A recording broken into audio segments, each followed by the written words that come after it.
okay, we get it. You're looking for a change, maybe even a fresh start. Yeah. And Russia has been, like, popping up on your radar. Yeah. Maybe you've heard it painted as a land of opportunity or a place where traditional values still hold strong. Right. But we've got this source. Yeah. A former high-ranking Russian official who actually left Russia. Interesting. And their story is... Okay. Well, let's just say it's giving us some serious pause. I see. I mean, So it sounds like yeah. they're describing a system that's almost designed to trap you. Right. It might look familiar on the surface with all the trappings of a modern state. Right. Courts, banks, government agencies. Mm-hmm. But they argue that the underlying reality is far more sinister. It's like they're saying, don't be fooled by the facade. Yeah. They specifically use the banking system as an example. Okay. How does that work? I mean, banks are banks, right? Right. You'd think so. Sure. According to this source in Russia, the banking system is less about serving individuals and more about consolidating power for the elite. Think of it this way. Instead of facilitating economic freedom, Okay. it's more like a tool to control the flow of money and resources, keeping them firmly in the hands of the powerful. So if you're thinking of going to Russia to start a business or invest your savings or build a financially secure future... Yeah, if you're looking for financial freedom, Right. this source would say, think again. Because if you're not part of the inner circle, the system is stacked against you. Okay, so that's a pretty stark warning about the economic reality. But what about basic human rights? Surely there are some protections in place, right? This is where things get even more unsettling. Oh. The source is very clear. Concepts like human rights and holding the powerful accountable are essentially non-existent in Russia. Wow. They argue that any semblance of these principles is just for show, a way to appease international observers, while the reality on the ground is much harsher. But Russia has laws. Right. A constitution. Doesn't that offer some level of protection? This is where the source's description of Russia as a mafia state comes into play. Okay. They're suggesting that while laws might exist on paper in practice, power and connections trump everything else. Oh, wow. It's a system where the rules are constantly being bent or broken to benefit those in power, leaving ordinary citizens vulnerable and with very little recourse. So it's not just about corruption, it's about a fundamental lack of respect for the rule of law. Exactly. And this isn't just theoretical. Right. The source points to the systematic silencing of opposition figures and journalists. Anyone who dares to challenge the status quo. Yeah. They describe a climate of fear where speaking out can have dire consequences, from harassment and intimidation to imprisonment on trumped-up charges. This is all pretty heavy stuff. Yeah. I mean, it sounds like the kind of place where you could just disappear if you rub the wrong person the wrong way. It's certainly a far cry from the image of Russia that some people might have, and it's particularly relevant for someone who's disillusioned with their own government and looking for a better alternative. Right. Because this source is essentially saying, don't make the mistake of thinking Russia is the answer. Okay, so we're starting to see why this source is sounding the alarm bells, but there's more to unpack here, right? This mafia state idea, how does that actually play out in everyday life? What are the tangible ways it impacts people? Well, one of the most striking examples the source gives is how the legal system itself is used as a weapon. Oh, okay. They describe it as incredibly malleable, always adapting to serve the needs of the ruling class. So even if you have a legitimate legal claim, if you're up against someone with power and connections, the odds are stacked against you. So you're saying that justice is not blind in Russia. It's more like it sees what it wants to see. That's a good way to put it. Yeah. The source argues that the legal system is less about upholding the law and more about maintaining control. Wow, so we've got a banking system that's designed to concentrate wealth and power. Right. A legal system that's more about control than justice, and a total disregard for basic human rights. Yeah. It's starting to feel like a pretty bleak picture. It's definitely not the kind of place where you want to find yourself on the wrong side of the law or even on the wrong side of someone powerful. And there's one tactic they describe that's especially chilling, the foreign agent label. Oh, interesting. It sounds like something straight out of a spy thriller. Right. But it's all too real and incredibly effective at silencing dissent. Let's dig into that. What exactly is this foreign agent label and how does it work? It's not a criminal charge, which is part of what makes it so insidious. The government can slap this label on anyone.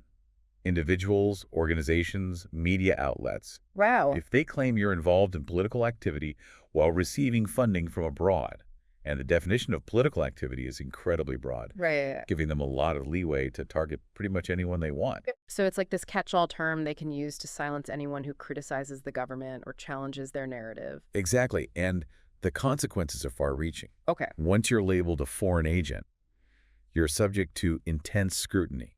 Mm-hmm. Your reputation is tarnished. Right. You might lose access to funding. Okay. And your ability to operate freely is severely hampered. It sounds like a scarlet letter that basically brands you as an enemy of the state. That's a good analogy, and it doesn't even have to be true. Really? The source argues that the accusations often don't have to be credible, they just have to be effective in silencing the person or organization they're targeting. So even if you're completely innocent, just the accusation itself can do irreparable damage. It's a very effective way to create a climate of fear and self-censorship. Right. People start thinking twice before speaking out, Right. knowing that they could be targeted in this way.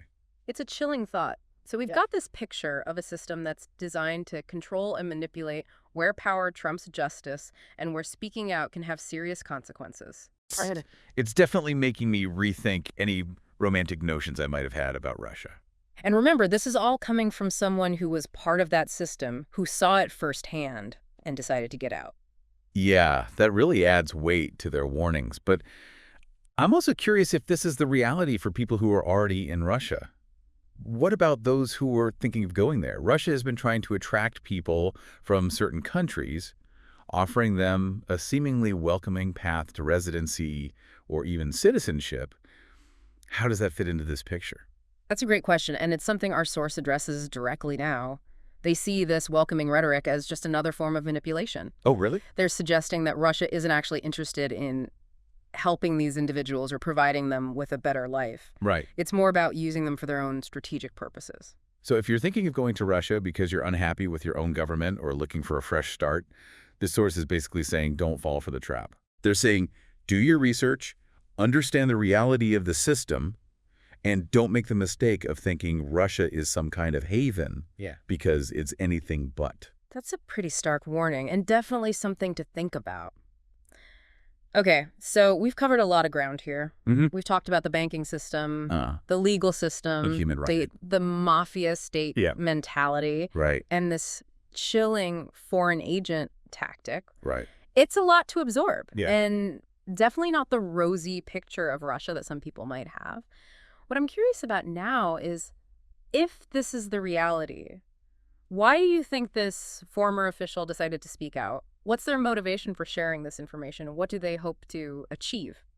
That's a question worth exploring, and it gets to the heart of what we'll be discussing in the next part of our deep dive. Okay. Because understanding their motivations can help us better understand the weight of their warnings. We've been delving into some pretty heady stuff. Yeah. Exploring this source's warnings about Russia. It's a system that, from their perspective, seems designed to, control, manipulate, and silence. Right. Not exactly a comforting thought for anyone considering Russia as a potential new home. No, not at all. And what strikes me is how this source, someone who was deeply embedded in this system, uses this term mafia state. Yeah.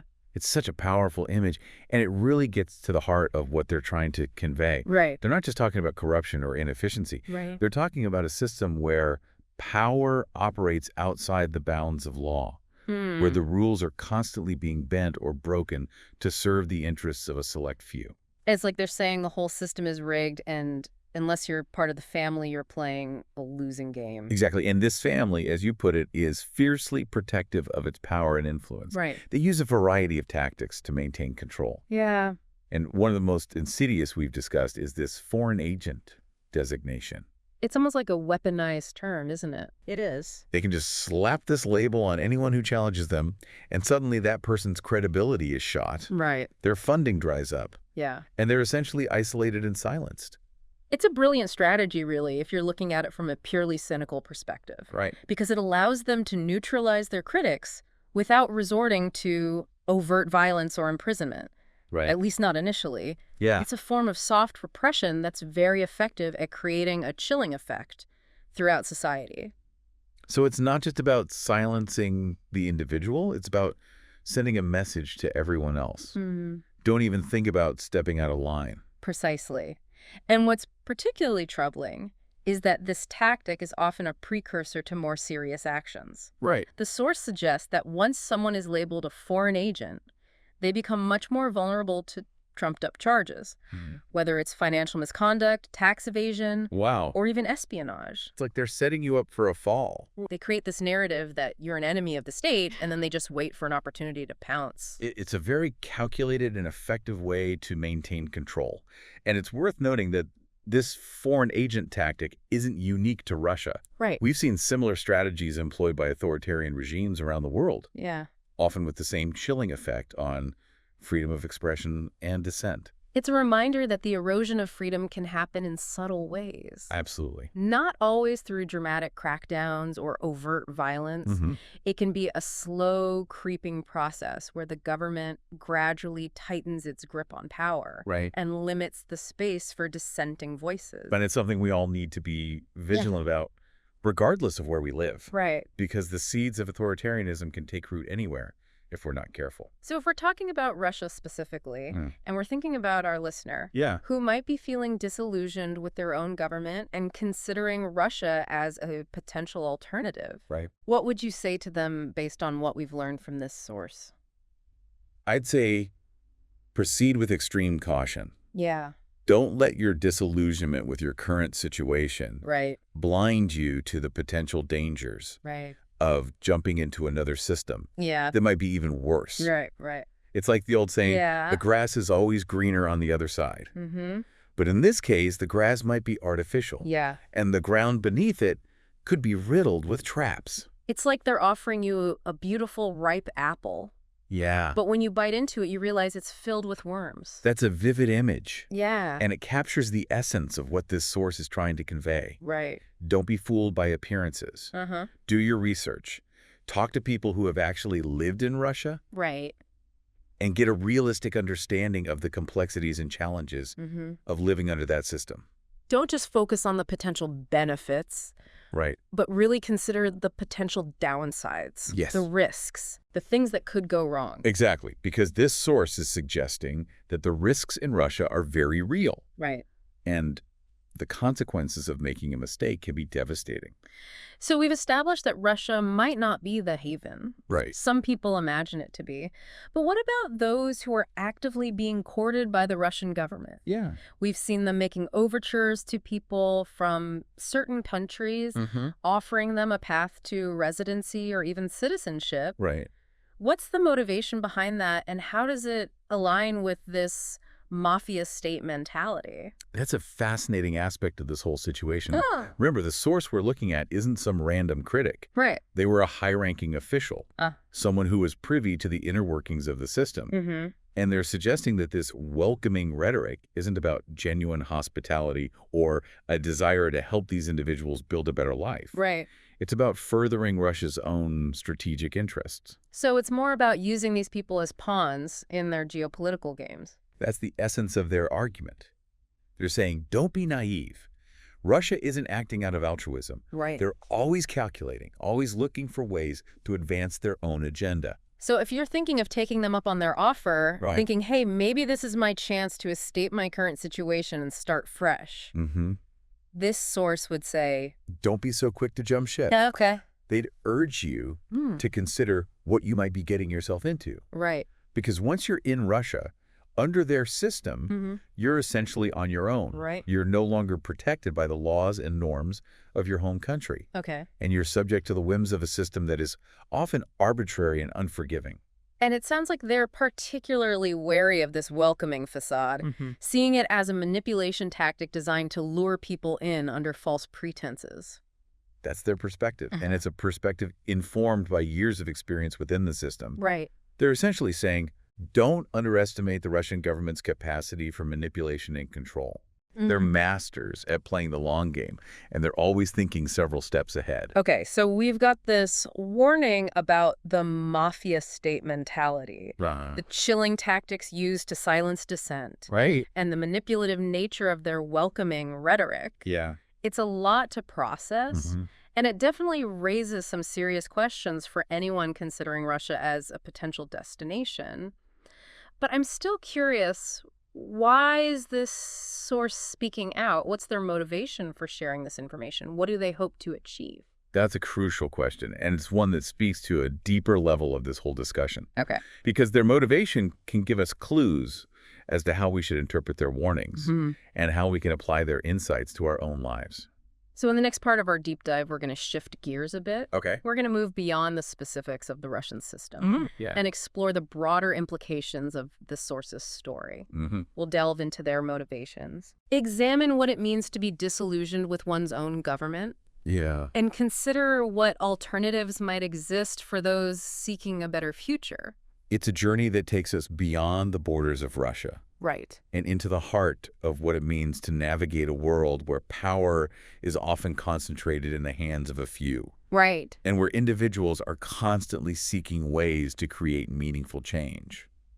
We've been deep in the trenches with this source's perspective on Russia, and it's been eye-opening to say the least. But let's step back for a moment. Sure. We started this whole conversation because we know you're feeling disillusioned with your own government, searching for something better. Yeah. So where do we go from here? If Russia isn't the answer, what is? That's the million-dollar question, isn't it? Yeah. And I don't think there's a simple answer or one-size-fits-all solution. Right. But what's interesting is that this source, even though they're painting a very bleak picture of Russia, doesn't end their account with despair. Right. In fact, they seem to be driven by a sense of hope. A belief that things can be better.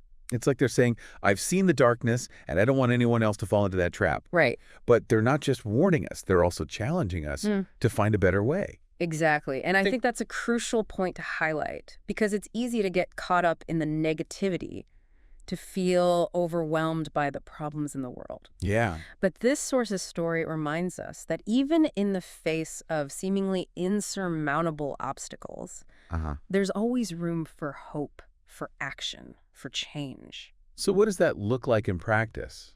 I mean, if we're feeling stuck, disillusioned, maybe even a little bit hopeless, where do we even begin? Well, I think the first step is to acknowledge those feelings, to allow yourself to feel that disillusionment, that frustration, that anger, because those emotions can be powerful motivators. They can fuel a desire for change, a determination to make things better. So it's not about suppressing those negative feelings, it's about channeling them into something constructive. Exactly. And there's so many different ways to do that. Okay. It might be getting involved in local politics, supporting organizations that align with your values, or simply having difficult conversations with people who hold different views. It's about finding ways to engage, to participate, to make your voice heard. And it doesn't have to be about grand gestures or sweeping changes. Sometimes the most meaningful change starts at the local level, within your own community, within your own sphere of influence. So maybe it's volunteering at a local soup kitchen, mentoring a young person, or simply being a good neighbor. It's about making a difference in the lives of those around you. And those small acts of kindness, those moments of connection, they can have a ripple effect. They can inspire others to get involved, to create positive change in their own communities. It's like that saying, be the change you want to see in the world. Exactly. And I think this course's story, even though it's focused on the negative aspects of Russia, ultimately offers a message of empowerment. They're not just telling us what's wrong. They're urging us to do something about it. They're reminding us that we have a choice. Right. We can either succumb to apathy and cynicism, or we can choose to be agents of change to work towards a better future, both for ourselves and for those around us. And that choice, the decision to act, is ultimately what separates hope from despair. And I think it's also important to remember that we don't have to do it alone. Part of what makes this source's story so powerful is that they found the courage to speak out, to share their experience, to connect with others. And in doing so, they're creating a community, a network of people who are committed to truth, to justice, to a better world. That's such an important point because change is rarely easy, and it's almost impossible to achieve alone. We need each other. We need to support each other, to learn from each other, to inspire each other. So if you're feeling disillusioned, if you're searching for something better, remember that you're not alone. There are countless others out there who share your concerns, who are working towards a more just and equitable world. Connect with them, learn from them, join forces with them, because together we can create a future that is brighter, more hopeful, and more humane than the reality that this source has described. And even though this deep dive has taken us to some pretty dark places, exploring the harsh realities of a system that many might find alluring, we want to leave you with a sense of possibility. Yeah. A belief that change is possible, Mm-hmm. that a better future is within our reach. Because the most important takeaway from this source's story isn't about Russia, it's about us. Right. It's about our capacity for hope, for resilience, for action. It's about our shared responsibility to create a world where freedom, justice, and human dignity prevail. So if you're feeling disillusioned, don't give up. Keep searching, keep learning, keep connecting, and keep fighting for what you believe in. Because even the darkest of times, the human spirit has an incredible ability to find light, to create hope, to build a better future. That's it for this deep dive. We hope you found it insightful, thought-provoking, and maybe even a little bit inspiring. Until next time, keep exploring, keep questioning, and keep diving deep.